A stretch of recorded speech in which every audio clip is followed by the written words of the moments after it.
እግዚአብሔር አብ ሰብ ኹን ሙተሎም ኢሉ ናብዛ ዓለም ዝለኣኾ ንሓደ ወዲ እዩ። ንሓደ ወዱ ናብ ድግስ እኳ ዝለእኾ ወላደው ዘይብሉ ዓለም ነቲ ሓደ ወዱ ሙት ኢሉ ለኣኾ።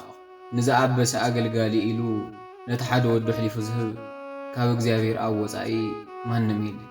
ድሓር ከዓ ፈቓዶም ሓደ ዓይነት እዩ እሞ ምንም እኳ ኣብ እንተለኣኸ ወልዱ እውን ፈቒዱ እዩ።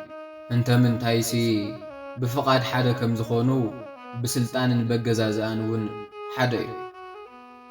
እግዚአብሔር ነዚ ዓለም እዚ ብምፍጣር ካብ ዝገለጸ ፍቕሪ ነዚ ዓለም ንምድሓን ዝገለጸ ፍቕሪ ይበልጽ።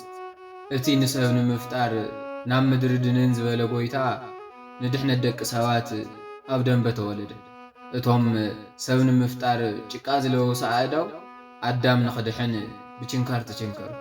ንሱ ምድራዊ እንተዘይኾይኑ ንሕና ሰማያውያን ኣይንኾንን እሞ ንድሕነት ደቂ ሰባት እቲ ሰማያዊ ምድራዊ ኾነ። ምንም እኳ ናብታ ናይ መከራን ስቓይን ስፍራ ዝኾነት ናብ ምድሪ ተተፈረደና ብኡ ወረስቲ ሰማይ ኾንና። እቲ ወናኒ ሰማይ ወናኒ ደንበ ኾነ።